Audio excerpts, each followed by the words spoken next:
In a startling turn of events, Russia has issued a severe warning to Israel amid escalating tensions, marking a pivotal moment in their complex relationship. Russian President Vladimir Putin, after a short period of silence, has now criticized the intensity of Israel's military actions in the Gaza Strip, drawing stark comparisons and expressing concerns over the humanitarian impact. This shift signals a deepening rift between Russia and Israel, sparking speculation about the future of the diplomatic ties and the broader implications for regional stability. In this video, we unravel the historical threads and current dynamics that have led to this critical juncture. What lies ahead for Russia-Israel relations, and could this confrontation lead to wider conflict? Stay tuned as we unravel the complexities of this evolving story, explore the historical backdrop of these tensions, and predict what this could mean for the future. Over the years, the relationship between Russia and Israel has undergone some significant changes, and it all began in the Soviet era. During this era, there existed significant hostility from Russia towards Israel, stemming from deep-seated domestic anti-Semitism and the Kremlin's distrust of Soviet Jews, who were perceived as having divided loyalties following Israel's establishment in 1948.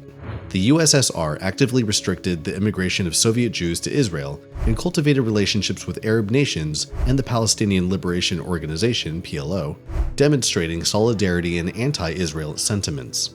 During the 1990s, there was a notable shift in Russia's approach to Israel-Palestinian conflict. This transformation began with Soviet President Mikhail Gorbachev's collaboration with US President George H.W. Bush in co-hosting the March 1991 Madrid Conference to address the Arab-Israeli conflict.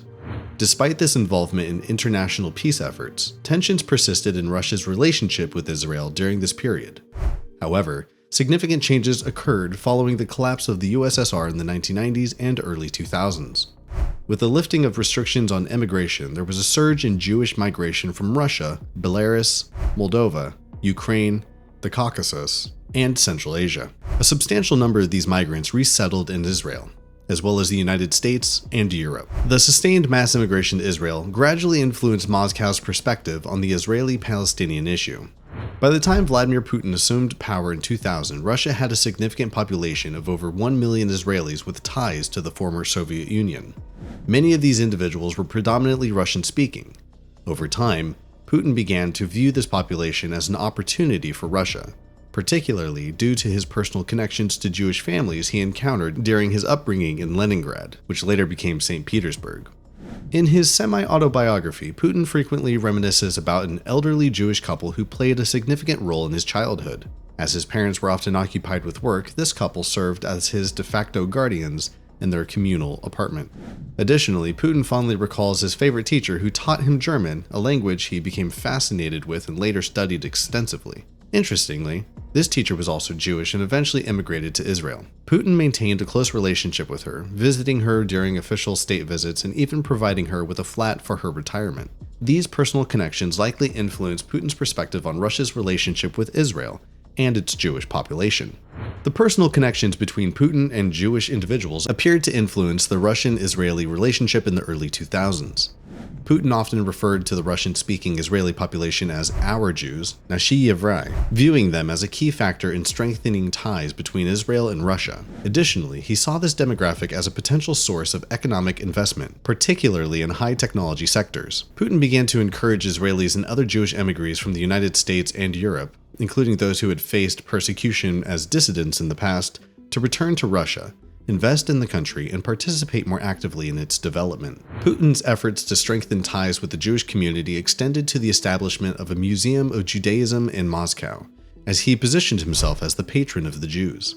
He developed a close relationship with Rabbi Berel Lazar, often sharing jokes told by the rabbi and considering himself a confidant during his initial presidential term. Putin depicted a robust relationship with Israel and the remaining Jewish communities in Russia, officially recognizing Judaism as one of the country's indigenous religions alongside Orthodox Christianity and Islam. However, tensions arose when emigre Jewish groups sought to transfer archives and materials housed in Moscow, such as the library of Rabbi Menachem Mendel Schneerson, to their communities abroad. Putin maintained that these materials were part of Russian heritage and refused to relinquish them, asserting that they belonged to the Russian state rather than a religious community due to their origins within the Russian Empire or the Soviet Union. Putin leveraged his relationship with Israel to solidify Russia's position in the Middle East, considering Israel as a crucial component of Russian foreign policy in the region alongside Iran and Saudi Arabia, despite the diverse nature of their alliances. Putin's overarching foreign policy objective was to maintain positive relations with all Middle Eastern actors, leading to significant implications for regional dynamics. Russia's intervention in the Syrian civil war in 2015 exemplified this strategy, with Putin asserting that Moscow's involvement aimed partly to safeguard Israel from threats posed by Iran and its proxies operating in Syria, such as Hezbollah and the Islamic State. To manage potential conflicts of interest, Russia and Israel established a deconfliction channel, allowing Israel to inform Russia of planned strikes against Iranian proxies in Syria, while Russia committed to deterring retaliatory actions. This collaboration elevated Russia's role in Middle Eastern geopolitics, prompting Israeli officials and commentators to refer to Russia as our neighbor to the north in discussions with international counterparts. Hence, since 2015, Russia's involvement in the region expanded significantly compared to previous years. This marked a significant departure from the Soviet era and the Yeltsin period of the 1990s. The evolution of the relationship between Russia and Israel culminated in a noteworthy event in June 2019, during which a tripartite meeting of national security advisors convened in Jerusalem. This historic gathering included Ambassador John Bolton, who then served as the U.S. National Security Advisor, alongside counterparts Meir bin Shabbat of Israel and Nikolai Patrushev of Russia. During this pivotal juncture, Putin emphatically emphasized Russia's role as a major regional actor and underscored the importance Moscow placed on its relationship with Israel. Putin consistently advocated for Israeli security concerns, leading many Israelis to observe that Russia perceived itself as having an acute understanding of Israeli security dynamics, potentially even positioning itself as a security guarantor in the Middle East, although in contrast to the United States. Shortly after, the relationship between Russia and Israel underwent a profound rupture, exacerbated by the conflict in Ukraine. In the aftermath of Russia's invasion of Ukraine in February of 2022, the Kremlin's characterization of Volodymyr Zelensky, the Jewish president of Ukraine, as a Nazi sparked direct offense from Israel. Prior to this escalation, Israel had exercised caution in navigating its stance on the Ukraine conflict, recognizing the diverse origins of its Russian-speaking Jewish population, many of whom hailed from Ukraine and Belarus. The conflict prompted a rediscovery of affinity with Ukraine among these communities, prompting Israel to tread carefully to prevent further complications in domestic affairs among its various Russian-speaking Jewish constituencies. The overarching concern for Israel lay not in Russia's disparagement of Zelensky based on his Jewish heritage, but rather in Russia's growing reliance on Iran for military and political support, particularly in drone technology. As Ukraine gained access to drones from Turkey and began developing its capabilities, Russia faced setbacks on the battlefield and turned to Tehran for assistance, including the deployment of Shahed drones. This strategic shift towards Iran further strained Russia's relations with Israel, exacerbating existing tensions between the two nations. The relationship between Russia and Israel was completely shuttered on October 2023 after Putin's public anti-Semitic remarks and criticism of Netanyahu concerning the Israel-Hamas war. Russia began to distance itself from Israel and rekindled its relationships with representatives of Hamas and other Palestinian groups, which had been previously downplayed. This shift underscored Russia's evolving stance in the Middle East and its growing dependence on Iran for military support, particularly in the context of the conflict in Ukraine. As the conflict between Israel and Hamas began, Russia initially maintained a cautious stance, urging restraint and calling for a ceasefire. However, as Israel's military operations in the Gaza Strip intensified, resulting in a significant number of casualties among Palestinians, estimated at over 10,000, Russia's position shifted. Moving away from its previously neutral stance, Russia started openly criticizing and displaying hostility towards Israel. This change in stance reflected Russia's complex interest in the Middle East, which it had been carefully considering. Driven by the realization that the ongoing hostilities are affecting its military and geopolitical interests, Russia did not hold back on criticizing Israel. As Israel conducted airstrikes on multiple military installations in Syria in October, responding to rocket attacks aimed at Israel, Russia's foreign ministry condemned the strikes as violations of Syria's sovereignty and international law. Russian Foreign Minister Sergei Lavrov further emphasized the inappropriateness of these strikes later in the month. In late October, Russia escalated its criticism of Israel by hosting a Hamas delegation in Moscow to discuss hostages held by the group. Russia then justified its action of hosting members of Hamas in Moscow, stating that it's crucial to uphold relations with both sides involved in the Israel-Hamas conflict.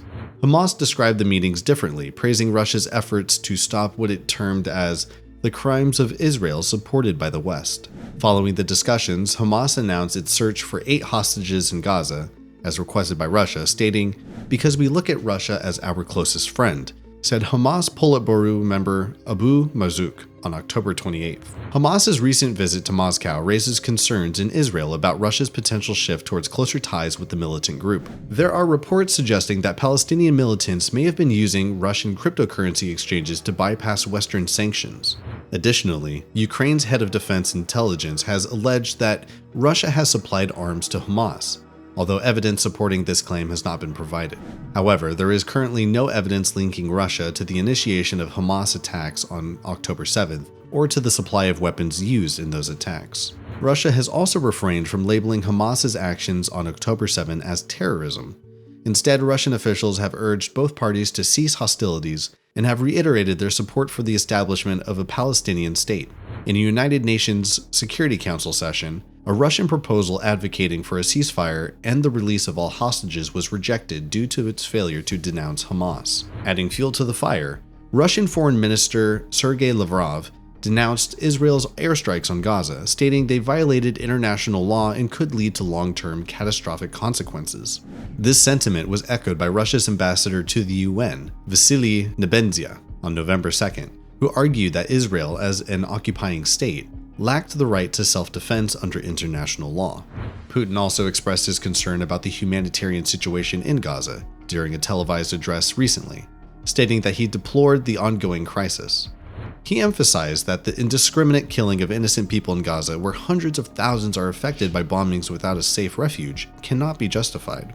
Tatiana Stanovaya, a senior fellow at the Carnegie Russia Eurasia Center and founder of analysis firm R-Politik, observed in her weekly digest analyzing Russian news that Russia's stance towards Israel has notably shifted to a more critical position. Despite Putin refraining from direct attacks on Israel publicly, Stanovaya highlighted that Putin perceives Israel as part of an American policy aimed at destabilization and creating chaos. So, if the ceasefire does not happen soon, the conflict might escalate to involve Russia or Russian allies. As we've seen, the Russia-Israel relationship is at a pivotal juncture, and with recent developments potentially reshaping the geopolitical landscape of the Middle East. But the question remains, will these tensions escalate into a broader conflict, or will diplomacy prevail? What's your take on Russia's role in the Middle East? A stabilizing force or a harbinger of conflict? Comment stabilizer or harbinger to share your perspective. And if this video has provided you with a new understanding, please hit the like button and subscribe for more insightful updates. Your support helps bring these important analyses to light. Until next time, thank you for watching.